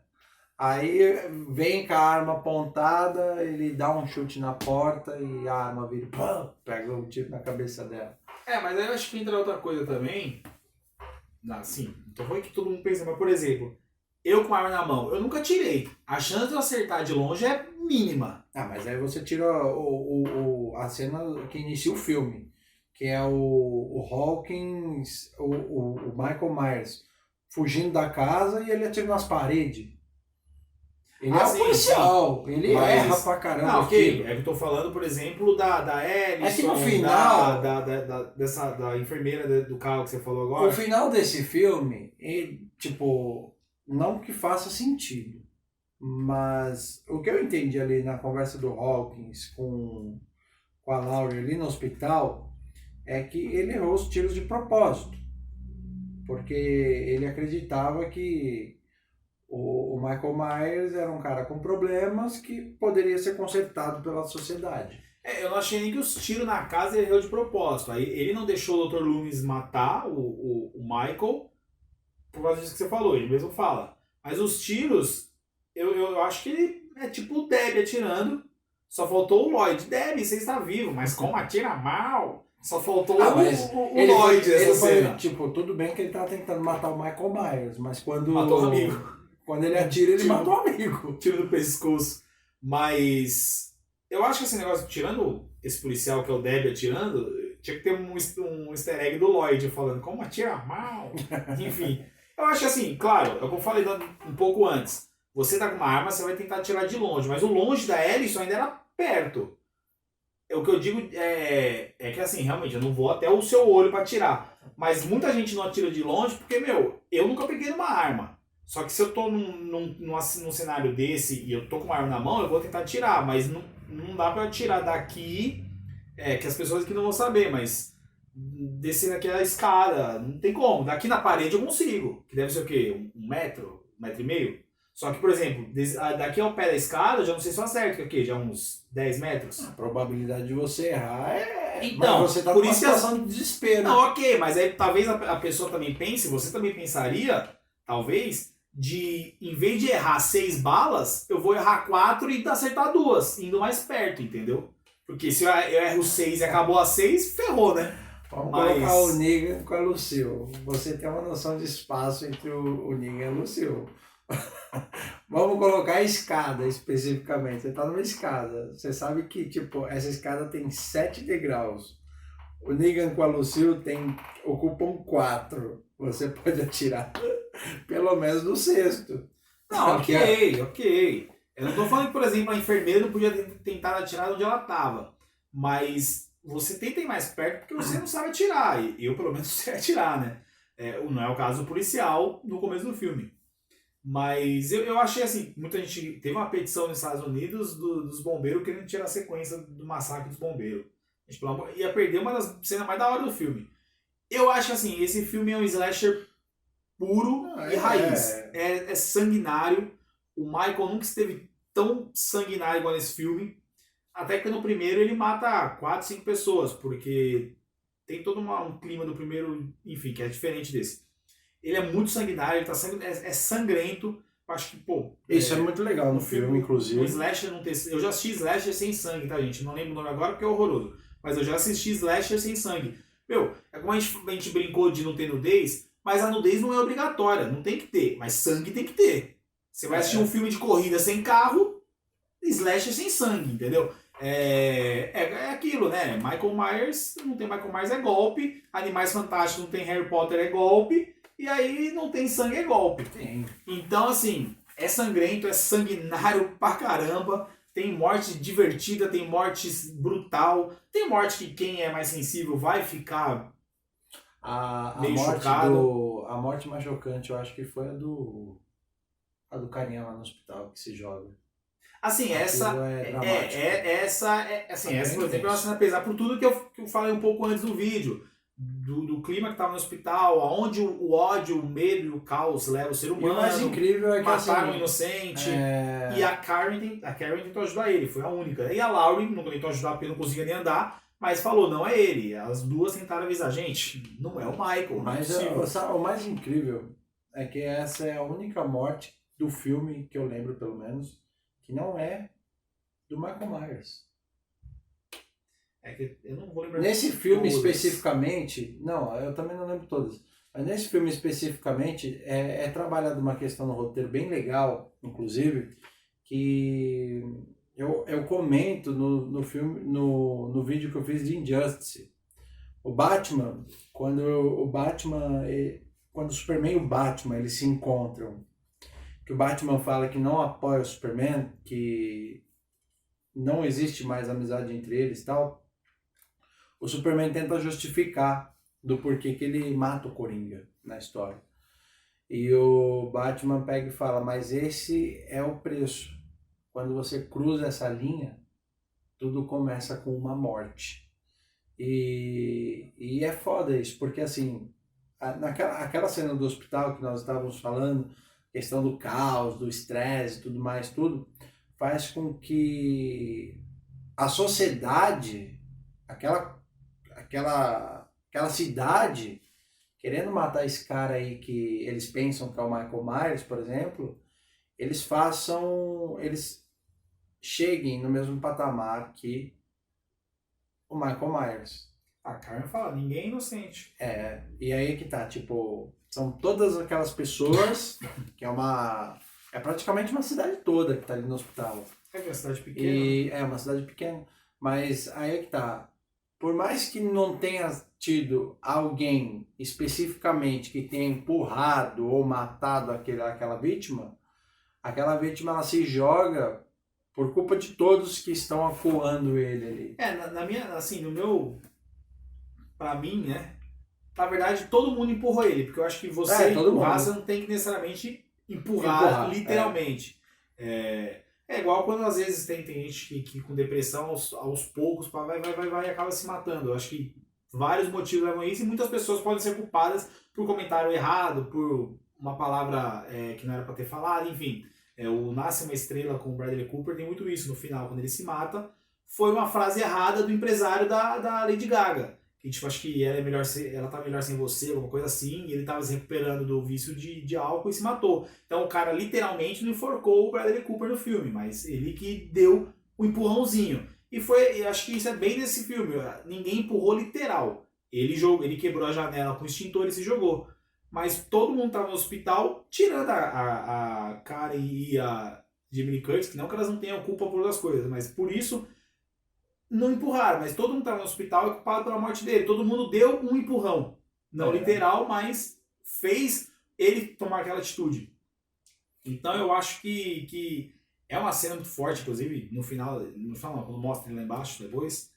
E A é uma parte que sequência mostra toda ele no muito final, boa, eu acho. o final dessa cena eu achei desnecessário. Mas até a parte que ele começa a quebrar ali a janela. É que aí no final já é terror, né? Tem que ter o gore. É o gore, né? Mas é uma cena muito impactante e, por incrível que pareça, não é do assassino do filme, né? Duas coisas que eu destaco desse filme também, além da qualidade que a gente já falou até agora, primeiro, a brilhante trilha sonora de John Carpenter. Uma coisa ele é o diretor do original e também trilha sonora, e ele é um excelente compositor. Todas as trilhas dos filmes dele é espetacular. É uma coisa bacana que todas as cenas de morte, inclusive, seja elas as divertidas ou as mais impactantes, tem uma sequência de trilha sonora que deixa aquilo muito mais intenso. É uma imersão muito maior, assim. Eu acho que ele fez com o filho dele, porque quem compôs com ele também tem o sobrenome Carpenter, e só não sei se é filho ou neto, né? Porque ele já tem idade para ser vô, o John Carpenter. Então eu não sei se é filho ou neto dele. Mas toda a trilha sonora do filme, do primeiro já, de 2018 e desse, é genial, porque o John Carpenter é um dos maiores diretores da história do cinema e também ele só nunca foi pro Oscar como melhor trilha sonora porque a gente sabe que esse tipo de filme de trilha sonora não entra no Oscar. Porque ele tem uma das várias trilhas sonoras épicas. Ele tem um filme chamado Eles Vivem, que é espetacular o filme e a trilha sonora é espetacular. O Halloween, a primeira trilha sonora, que a música persiste até hoje, ele fez assim, acho que uma semana pro filme estrear, foi alguma coisa assim, ele fez em cima da hora, e é aquele hino do terror. E todos os filmes dele têm uma trilha sonora sensacional. E também eu gostei muito da sequência inicial que se passa em 78, porque o filme começa com o namorado da Alison, né, ligando pro amigo dele que morreu na lança no primeiro. Aí ele encontra o Hawkins agonizando, quase morto, que não morre. E aí pula pra 78, na noite que o Michael fugiu, que mostra o Hawkins indo atrás dele. Jovem. Porque no primeiro só tinha dado a entender que ele foi o primeiro a chegar lá. E aí toda essa sequência, deve ser uns 10 minutos, que é quando ele atira na casa que a gente tava falando. Passa uma... tudo que passa ali é do primeiro filme? Não, aquelas cenas do primeiro filme não tem. Não tem, foi feito pra esse. Foi feito pra esse, né? Mas, porque o primeiro filme termina, o Michael toma os tiros do Dr. Loomis, aí ele cai no mato, no jardim, aí o Dr. Loomis fala com a Laurie, que ela pergunta ele é o bicho-papão, ele fala aí ele vai olhar, o Michael já não tá mais lá. Aí teve o 2, que é quando ele vai pro hospital, mas foi apagado esses filmes. Então, pra não ficar esse vácuo, eles fizeram essa sequência nesse novo, que é o Michael fugindo, né? Enfim, andando pela cidade, o Michael não foge, né? E aí é quando toda essa sequência parece, assim, não foi, mas parece muito dirigida pelo John Carpenter. É uma sequência, uma homenagem e um elo sensacional com o filme de 78. E termina com o Dr. Loomis aparecendo. E o ator morreu, o Donald Pleasence morreu em 95 ou 96. E ele foi o único ator que participou dos 7 filmes, dos 6, né? Porque o 3 não é antologia. Ele participou do 1, do 2, do 4 ao 6. Aí ele morreu nas filmagens do 6º. E aí ele aparece lá. Hoje em dia você consegue ressuscitar todo mundo, né? Com holograma e computação gráfica. Tem shows de gente, músico que morreu em holograma. E eu achei aquela cena engraçada, falei, emocionante num filme de slasher, mas quando o Dr. Loomis... Eu te juro, quando mostrou 1978 e mostrou o Michael fugindo, eu falei, porra, não vai ter o Loomis, ele vai fazer muita falta nessa cena, porque o Loomis estava atrás do Michael em 78. É quando ele entra na casa perguntando se ele tinha matado mais alguém. Eu falei, caralho, Dr. Loomis, pra mim o filme podia acabar ali, que já ia ter valido ingresso. Eu falei, mano, sensacional. Então, essa sequência inicial que liga com o filme de 78 e faz uma homenagem pro Carter e pro Loomis, eu acho brilhante. E a trilha sonora do John Carpenter, pra mim, ele é um dos grandes gênios do cinema. Ele e o Wes Craven do Hora do Pesadelo e do Pânico. E resumindo aqui, tipo, diante de tudo isso, é por isso que eu acho que Halloween Kills não é toda essa porcaria que a crítica tem falado. Pra mim não é nenhuma, Eu gostei, nem toda nem nenhuma. a cena do final, pra mim foi previsível, enfim. Mas eu achei muito louco. Porque, por incrível que pareça, ali no final, quando os caras fazem a armadilha pra pegar o Michael Myers, por exemplo, é uma coisa muito louca, velho. Tipo, eu não sei vocês, mas eu confesso que, tipo, quando você vê aquela roda de gente batendo no Michael Myers, eu falei, mano, o Michael Myers vai levantar e vai matar todo mundo. Só que assim, você vê, tipo, que no primeiro momento, pelo menos, você vê que ele tenta, pô, é um cara com uma faca e 50 cozinha, pessoas, detalhe, faca de cozinha. e 50 Tramontina. pessoas Ele mata todo mundo com a faca Tramontina ainda, não é zoando, não é facão, não é nada. É um cara com uma faca e 50 pessoas ali com um taco de beisebol, porrete, arma e tudo mais pra bater num cara. Ele tem até aquele negócio que eu não sei o nome, mas é tipo de fazenda, que parece um tridente, ele toma nas costas também. Né? Não, lembro ali daquilo. ele toma na primeira cena com a Karen, que é a Karen que... Mas aí ele já vai todo ferrado, já né? vai ferrado. Não lembro o nome daquilo, mas Isso é tipo um daí tridente. Enfim, e aí, P3, cara, né? Mas você vê ele caindo, você fala, tá, é isso? E de repente, mano, quando começam ali as conversas que nós comentamos aqui, da Laurie com Hawkins e da Karen com a Alison, você vê aquilo e a câmera tá estática ali, com o corpo do Michael Myers no chão. E vem essa parte que fala que, e aí? Ele morreu, mas ele sempre vai estar aqui. Sim, Porque você sempre vai ter a questão de achar que ele tá à espreita. Porque ele desde o primeiro é chamado de bicho-papão, né? E aí você vê que naquele momento é aonde ele levanta, tá todo mundo... É difícil você pegar uma galera... É impossível praticamente, com 50 pessoas mais ou menos ali rodeando você conseguir ter uma reação a todas elas. Mas todo mundo próximo, como se estivessem velando aquele corpo. E aí é onde o Michael Myers se revela e com aquela faca de cozinha ele começa a matar todo mundo. Com golpes simples, mas eficazes, impossibilitando antes de matar a maioria deles e tudo mais. E quando você vai ver, ele tem uma vitória no meio daquela derrota. Aquilo foi sensacional. Eu confesso, eu torci pro Michael Myers nessa hora. Mas tirando quando você se apega a uma Final Girl, que foi o caso da Laurie e da Sidney, mas não nos primeiros Panic! Halloween, você apegou a elas no primeiro, mas ali é o primeiro, você não sabe o que pode acontecer. Eu acho que eu sempre torço pro assassino. Que aí depois você acabou, por exemplo, eu gosto muito da Laurie e da Sidney. Vai ter o Pânico 5 em janeiro, eu espero não matem a Sidney.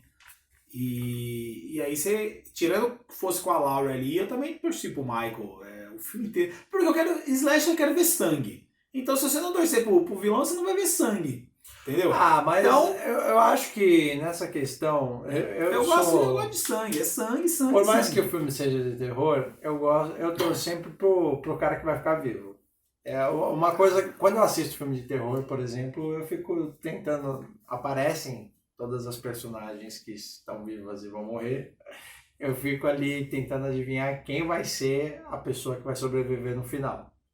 Então, tipo, eu fico torcendo, por mais que nem Jason é o meu serial killer preferido, mas é aquela coisa, eu fico lá, pensando, não, esse cara aqui... Tem sempre uma personagem da qual eu me apego que eu não quero que ela morra, na maioria das vezes acaba morrendo, infelizmente, mas eu torço pro vilão se ferrar no final, que é o serial killer, mas eu não consigo pensar numa realidade de filme de terror que não tenha Michael Myers, que não tenha Jason, que não tenha Fred, que não tenha o Leatherface, entre outros. Então, Chuck, tipo, Pinhead. não tem como você não pensar numa cultura cinematográfica de terror que não tenham essas personagens, né?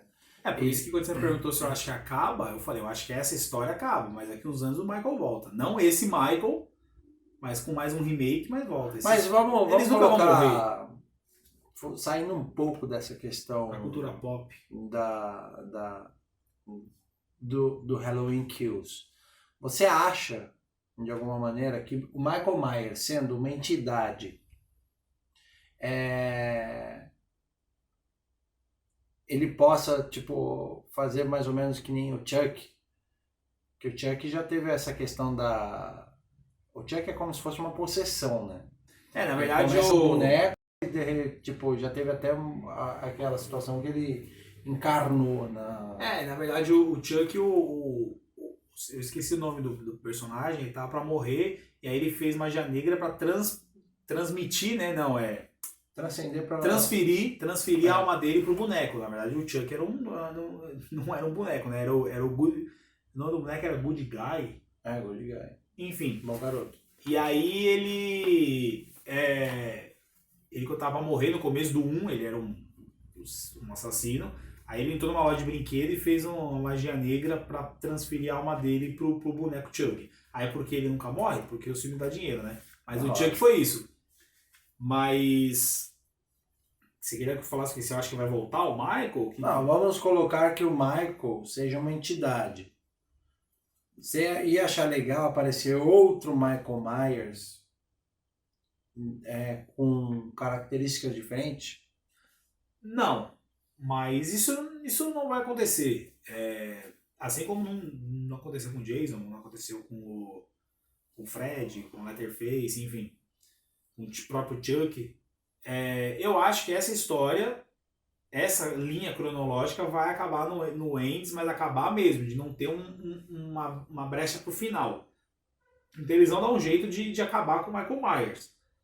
Só que eu acho que daqui a alguns anos teremos um novo remake. É que eles vão dar um final digno pra Laurie e o Michael. Que o final deles foi ela morrendo no 8, né? Mas foi de 15 minutos de filme, acho que só pra falar, vem aqui, toma um cheque e morre. Então agora eles vão dar um final digno para essa cronologia. Eu acho que esse Michael Myers vai morrer. Mas quando tiver um remake daqui 5, 10 anos, vai ser um outro Michael que não conhece essa Laurie, porque não é o mesmo filme, mas a história vai ser a mesma. Ele era criança, matou a irmã, aí foi preso, aí fugiu, aí é um assassino que não tem sentimento, e blá blá blá. Eu acho que isso, enfim, não muda. É a essência do personagem. Assim como Jason, Fred, Chuck, Leatherface, Pinhead e tantos outros... Por isso que é legal o Ghostface, né? Porque sempre é um humano diferente. Aí pode mudar a personalidade, mas sempre tem a ligação. Mas acho que o Michael só não vai ser esse mesmo Michael, mas vai ter o remake daqui a alguns anos, certeza. Eles nunca vão acabar. A gente todo ano vai no Comic Con e todo ano tem alguém de cosplay desses caras. E eles não estão em evidência igual a DC, igual a Marvel, igual a Star Wars.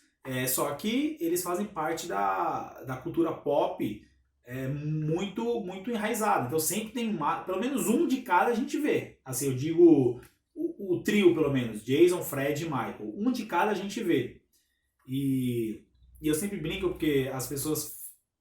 Aquelas pessoas metidas a inteligente falam que eu gosto de filme cult. E filme cult nada mais é do que filme cultuado. É que eles falam, filme cult é esse filme cabeça. Enfim. Aí eu falo, você gosta de filme cult? Eu também. Aí ela fala, qual? Sexta-feira 13. É cultuado. Sexta-feira 13 não é cultuado? Ué. Com certeza. Qual é o filme mais cult da história do cinema do que Star Wars? Nenhum. Nenhum tem mais fã do que Star Wars. Aí as pessoas, eu gosto de filme cult. Porra nenhuma, você quer só fingir que é inteligente porque não tinha amigo na infância.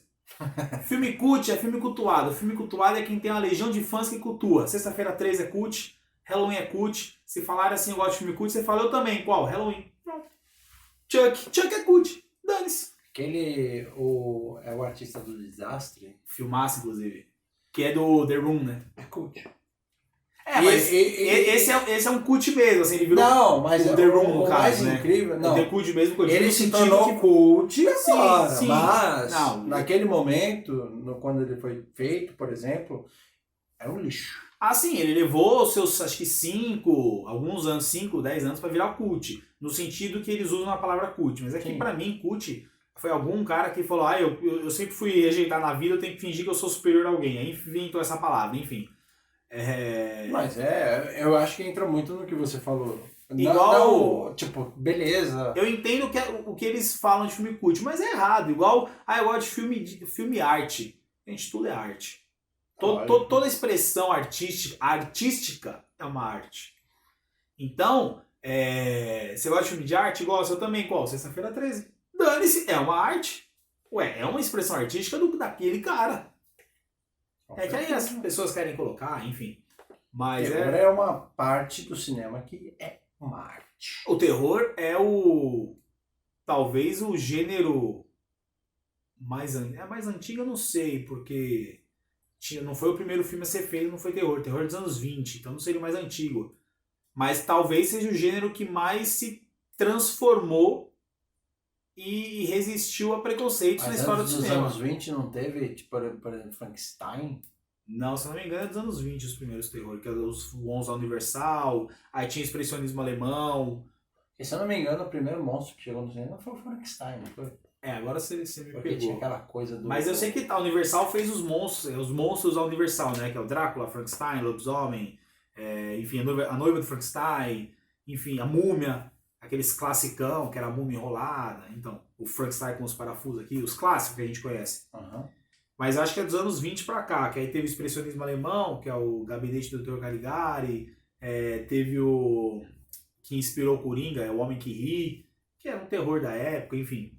Mas não é o gênero mais antigo, mas é o gênero que mais se renovou e sobreviveu a preconceitos. Ele começou a ter uma visão, por exemplo, de primeira linha, com raras exceções agora, nos anos 2000 pra cá. Porque antigamente, com um filme de terror ser venerado, tinha que ser um exorcista. Mas o... Era muito raro, tinha que ser um Psicose. Mas Psicose, quem era o diretor? Hitchcock. Eu vejo muito filme de terror. Também, se o Hitchcock fizer um filme sobre nós dois conversando, vai ser filmaço, porque é o Hitchcock, né? Aí todo mundo vai querer ver. Mas eu vejo muito filme de terror, que nem assim... É muito fácil você falar, eu gosto de ação e aventura, muito fácil você falar que você gosta de suspense. Mas eu acho que o filme de terror é o único gênero do cinema que envolve tudo isso. Ele envolve o drama, ele envolve o suspense, ele envolve o romance, ele envolve a aventura, ele envolve a questão épica. Comédia. A comédia. Terrir é muito bom. Até porque, tipo... Sam Raimi é o mestre nisso.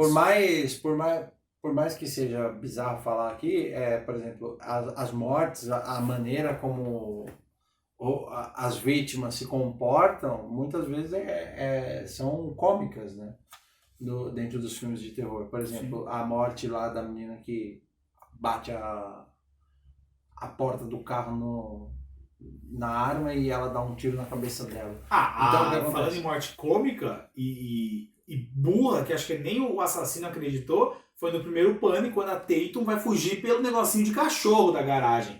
Ele falou, não é possível. Aí ele só ligou a garagem, ficou olhando, falou, não, ela não tá fazendo isso. Aí ela morreu esmagada. Aí ele falou, não, gente. Mas aí que tá, por mais que tenha esse lado... Não confundam com todo mundo em Pânico que a garagem cai, tá? Tô falando do primeiro Pânico lá de 96. Tem Premonição também, aquela morte Mas garagem. Premonição tinha que ser bizarra, porque são mortes que e Premonição... Pode continuar, depois eu falo de Premonição. Rapidinho. Mas enfim, eu acho que o terror, inclusive, é o gênero mais completo de todos esses. Porque, por exemplo, no romance, você muitas vezes tem aventura, mas você não tem o medo.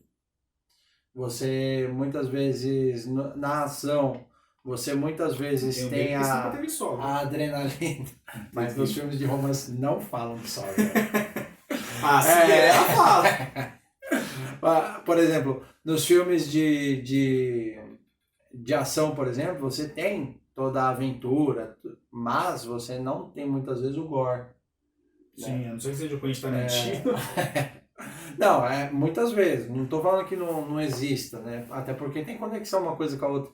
Mas no terror você tem tudo. Se você for parar pra ver o Halloween especificamente, você tem o amor que a Laurie tem pelas filhas dela. Tipo, tá enraizado ali. Você vê, tipo, toda aquela questão de, olha, não faça isso, olha, não vá. É o amor que elas têm umas pelas outras, de querer evitar isso.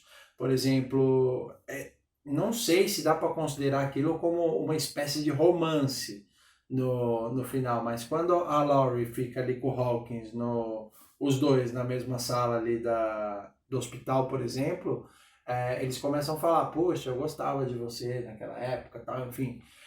Eles se beijaram. Isso é muito legal. Então, tipo, você tem essa mistura. Eles contando a história que eles se beijaram lá em 1900 e bolinha.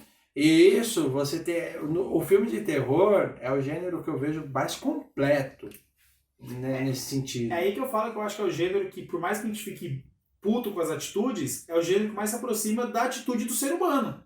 Que é de ver barulho, pra cima do assassino pra salvar seu amigo, namorada, irmão, pai, Sim. cachorro. Eu acho que é o gênero que mais... Porque... o romance tem umas coisas que... Não tô falando que terror seja verossímil, mas é o que mais se aproxima das atitudes que o ser humano tomaria na vida real, entendeu? Então, ninguém vai pular do Tom Cruise. Ninguém faz o que você faz, mano. A gente fala que o marido da Fernanda Lima dificulta a nossa vida, o Rodrigo Hilbert, mas o Tom Cruise pulando da final da Terra lá. Como é que eu vou ganhar do cara? Ele escalou o prédio mais alto do mundo. As pessoas falam do... É possível que ele aparece escalando na montanha sem equipamento. Mano, aí os caras falam, Rodrigo Hilbert dificulta a minha vida. Quem dificulta é o Tom Cruise que sai da atmosfera da Terra e me pula. Pô, quer ir pro espaço filmar. Pulou agora no novo filme que vai sair, de uns 50 metros de moto, que se ele abrisse o paraquedas um segundo atrasado, ele morria. O Rodrigo Hilbert é fichinha. Eu aprendi a construir uma casa da árvore, como é que eu vou aprender a pular da atmosfera, subir no prédio? Como o Tom Cruise? Maior astro do cinema, mas enfim, é só, mano, os caras fazem Rodrigo Hilbert. Se eu aprender a cozinhar, como é que eu vou escalar o prédio mais alto do mundo pra impressionar a cocota? A morena não ganha assim. Mano, não tem como, velho. Não tem mesmo. Cara, eu gosto de esporte radical. Eu não sei, cara, tipo, como que eles conseguem.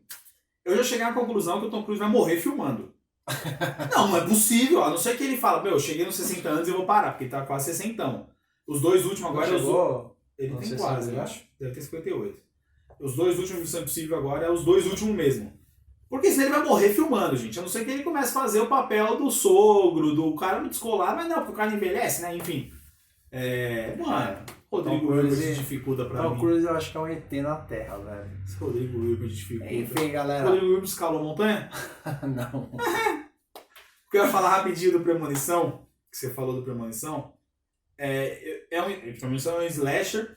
Eu acho legal que é um slasher diferente. E é o primeiro slasher que não tem um assassino. O assassino é a morte. É a morte. É o primeiro slasher que não tem realmente como você vencer. Porque, por exemplo, todo Jason, Fred e Halloween, sobra um. Então, esse um que sobra venceu os três. A morte não tem como. O cara vai falar, ele enganou a morte. Mas você viu que era um ciclo. Termina com o amigo dele morrendo e ele ia morrer, ele era o próximo. Então, você não tem como vencer a morte. Eu achei que na época que eles fizeram, eu achei muito a premissa é muito boa. Achei muito bom. Assisti no cinema primeiro, inclusive. E, tipo, é um slasher, mas que você não vê o assassino. E aí, esse filme tem que ter morte absurda, porque é o destino te matando. Aí tem aquela parte do amigo dele morrendo no banheiro, que vai escorrendo a água até ele, pra ele escorregar e morrer enforcado com o chuveirinho. Tem a professora da faca, que ela vai puxar os negócios, aí cai um monte de faca nela. Mas aí tinha que ser, porque é o destino te matando. Tirando a parte... Final Destiny, né? Destino Final chama. Aqui no Brasil que virou Premonição. Mas sabe o que eu acho interessante, por exemplo, de filmes como Premonição? Tudo bem que tem aquela coisa cinematográfica, filosófica, de tipo, mas a água fez aquela trilha, não sei o quê, pra chegar. Ele tinha que morrer. Enganaram o destino dele. Mas tirando isso, se você for parar pra ver premonição de uma maneira mais humana, vamos dizer assim, só os dois são acidentes que acontecem. Os dois primeiros só que é bom. Depois... Mas por incrível que pareça, cara... E o final do 5? Eu gosto de todos, porque é exatamente isso. Tudo bem que tem aquele da NASCAR não dá, é o 4. Da NASCAR não dá. Mas é que entra o absurdo e ao mesmo tempo são acidentes. Você não... Tipo, um acidente você não sabe o que vai acontecer de fato no acidente. Não, então, é que assim, é o que eu acho legal, por exemplo, todos os acidentes são acidentes normais. O de avião...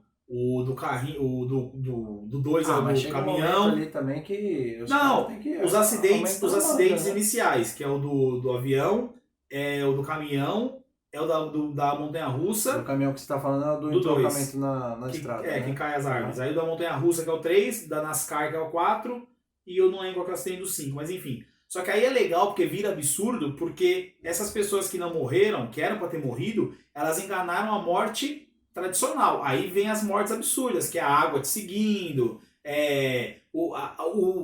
tem, acho que no 3, que o moleque sai do dentista e cai um vidro lá, não sei da onde, que não tinha como cair aquele vidro. Aí, enfim, eu achei legal na época. A morte do laser no olho é muito legal. Da hora também. E eu achei legal porque é um slasher que veio para ser diferente na época. O assassino simplesmente é o seu destino. Então você não tem como ganhar do seu destino, não adianta. O destino de todo mundo é a morte, né? Morte. Então, acho que achei muito bacana na época, porque a gente fala que o slasher é sempre a mesma coisa. Então, quando aparece um slasher diferente, como foi... Atividade Paranormal, quando apareceu, foi muito bom, inclusive. Revolucionário. O Hora do Pesadelo, quando surgiu em 84, lá nos Estados Unidos, não sei no resto do mundo, né? Mas a gente vê matérias e relatos, ele teve a mesma reação que o Tubarão teve. O Tubarão teve gente... que é até hoje traumatizado de entrar no mar por causa do tubarão. Quando o Hora do Pesadelo surgiu, teve gente que ficou com medo de dormir. Porque, mano, e detalhe, aquele filme foi baseado numa história real, não que o Fred matou, mas o Wes Craven. O Wes Craven ficou sabendo de uma história na África, não lembro o país certo agora, que um monte de gente morreu dormindo sem causa nenhuma. Ninguém até hoje descobriu por que essas pessoas morreram dormindo. Aí ele criou o Fred, claro, fatos reais, por isso que eu fiz entre aspas. Mas muita gente ficou com medo de entrar na água com a do tubarão e ficou com medo de dormir. Porque, mano, e se eu dormir e esse cara aparecer no meu sonho? Tipo, alguém tem que dormir do meu lado pra entrar no sonho comigo. Porque senão eu tô morto, velho. Mas eu lembro que eu fiz um podcast na Rádio Rock Cinema falando sobre essas histórias. Porque na Rock Cinema nós tínhamos o nosso programa de terror de madrugada. Sim, eu lembro. E eu lembro que eu tava pesquisando as histórias pra eu poder contar nos programas. E... essa história do Pesadelo é macabra. Eu comecei a descobrir... Você contou essa história no programa? Sim, a Hora do Pesadelo. Eu tenho todas. Ela é bizarra e macabra. Inclusive eu vou mostrar pra vocês em breve isso tudo. Tem muito material dos programas de terror da madrugada e é o que eu falo, que nem... Quem ia imaginar, por exemplo, que Hora do Pesadelo foi baseado em fatos reais? Não só Hora do Pesadelo, mas... outras histórias de filmes icônicos são baseadas no Massacre da Serra Elétrica. Eu lembro que eu falei do Massacre da Serra Elétrica, da Hora do Pesadelo, entre outras. Mas, tipo, quando eu comecei a ver que aquilo tinha base em fatos reais, eu comecei a pesquisar ainda mais. E naquele momento, o que eu fazia? Era um programa que eu contava histórias de terror e já era. Programa de madrugada. História de terror pra contar na madrugada é muito legal. Certeza que ele gravava, gente, com a lanterna, assim, ó.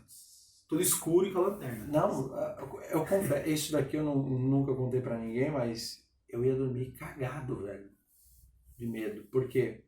Porque... E o quarto dele não é suíte, hein, gente? Não tem banheiro aqui, hein? Pois é. O que acontece? Era meia-noite começava o programa de terror, após um programa de romance. Né, o Sublime Romance ia até meia-noite, aí começava os programas de terror. Tem ligação, romance e terror. Né? Aí o que acontece? Ia o programa de terror, ia o programa de teoria de conspiração, ia o programa de OVNIs. Pois é. E o que acontece? Eu gravava essas histórias e deixava rolando no ar com a programação da rádio e ia dormir.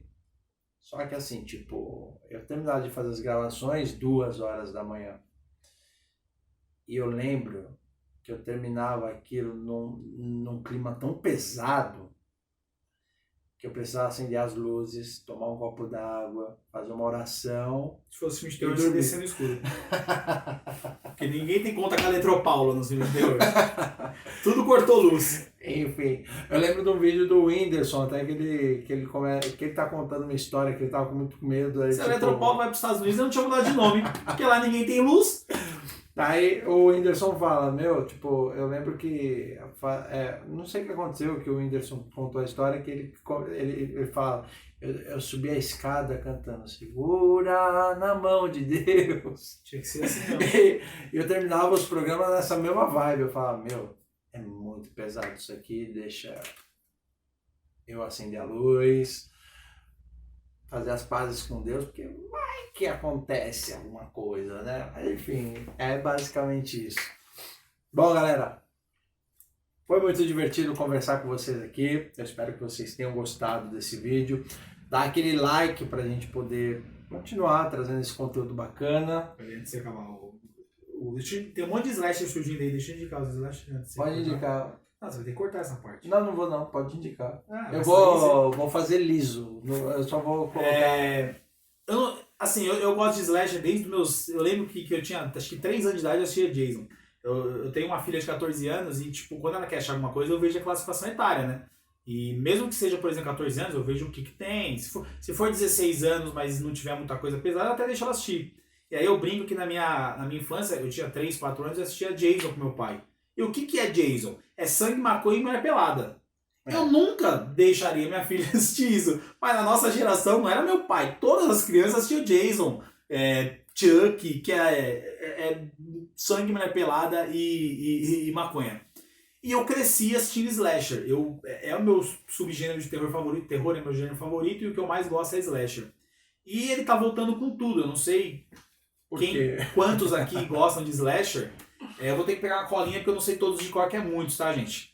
Eu vou pegar só uma colinha aqui. Enquanto isso ele vai cantando, que eu tenho que entrar aqui para ver a colinha. Mas de agosto desse ano agora, até janeiro, nós vamos ter no mínimo 8 grandes produções de slasher. Eu acho que isso, tirando os anos 80, nunca teve. O ano passado, não é? Que não deu para serem lançados, aí vão ser lançados. Não. Tirando Halloween Kills, que era pra gente estar assistindo, era pra gente estar falando do Ends, na verdade. Inclusive, o Kills era do ano passado. Inclusive o Ends será lançado em 14 de outubro de 2022. Exatamente, era pra gente estar falando do Ends agora, o Covid de outubro. De agosto desse ano até janeiro de 2022, nós teremos produções slasher. Tem a 4ª temporada de uma série chamada Slasher. Essa temporada chama Slasher, Flesh and Blood. Já saiu todos os 8 episódios, então já tem essa série para vocês assistirem. Agora em outubro a Netflix lançou Tem Alguém na Sua Casa, que também é slasher. E dia 27 agora ela lança Sem Conexão 2, que é um slasher europeu, não lembro o país, acho que é sueco, não lembro o país agora. O 1 é do ano passado e o 2 vai sair agora, dia 27, hoje é dia... A gente está gravando hoje, 21. Então é daqui 6 dias, dia 27 sai quarta que vem. Caso você veja o vídeo depois, é dia 27 de outubro. Sem Conexão 2. A Amazon lançou a série Eu Sei Que Vocês Fizeram no verão passado. Já tem 4 episódios disponíveis. E vão ser 8 no total, sempre saindo as próximas 4, sexta-feira. Então sexta agora sai o 5º e as próximas 3. A Sci-Fi nos Estados Unidos lançou a série do Chuck. Aqui no Brasil ela vai estar na Star+, que é o novo streaming da Disney. Estreia também dia 27, o primeiro episódio. Então a gente vai ter Sem Conexão 2 e o primeiro episódio do Chuck, dia 27 de outubro. Teve o Halloween Kills, que estreou semana passada, que é o grande nome, dia 14. E para fechar essa maratona de slasher, porque como o Chuck vão ser 8 episódios, vão ser 2 meses de série. 13 de janeiro volta o Ghostface. Vai ser o 5º filme da franquia Pânico, o primeiro sem o mestre saudoso Wes Craven, com a volta do trio original. Então para vocês que gostam de slasher, prepara a pipoca e o baldinho de sangue, que vai ter muito sangue, até janeiro no mínimo. E aí, eu não sei se até outubro do ano que vem vai ter alguma coisa. Mas é certeza que outubro tem o Halloween Ends. Mas para vocês que, assim como eu, é viciado em slasher, tem todas essas produções que eu falei para vocês, terminando com Pânico, dia 13 de janeiro de 2022. Que inclusive tem o trailer do filme na minha página, Além dos Olhos. Quem quiser pode seguir lá, Além dos Olhos Cinema. Sempre aqui. Que é nóis. Muito obrigado pelas diquinhas aqui, ó. Que todo mundo assista, curta. E se assistirem... Ah, tem um outro que eu esqueci. É um remake de um filme de 82 chamado Slumber Party Massacre. O primeiro é muito divertido. É um cara com uma furadeira que vai matar as meninas que estão fazendo festa do pijama. E saiu o remake semana passada. Quem quiser assistir também. O remake eu não assisti ainda, mas também é um slasher aí que com certeza vai ser divertido e banhado a sangue. Com certeza. E claro que vocês podem deixar as suas indicações. Tem alguma coisa que vocês sabem que não falamos aqui? Vamos conversar. Deixa aí os seus comentários, vamos trocar uma ideia. Vai ser muito legal poder conhecer o que vocês sabem. Mais fãs de slashers? Não só slasher, mas filmes de terror em geral, enfim. Sim. Compartilhem o vídeo aí para que esse vídeo chegue em outras pessoas e isso se torne uma comunidade de filmes e tudo mais. Não é slasher, mas assistem Maligno na HBO Max do James Wan. É homenagem aos giallo italiano que surgiu os slasher por causa disso. Maligno é muito bom. Sim, muito bom. E com certeza curtam o vídeo, compartilhem, deixem seus comentários e tudo mais, porque, isso é muito legal. E ver o canal crescendo devido a vocês é muito show de bola. Eu fico extasiado com tudo isso. Eu quero trazer mais conteúdos para vocês em breve, beleza? Bom, galera, eu fico por aqui. Um abraço a todos vocês e até a próxima, pessoal!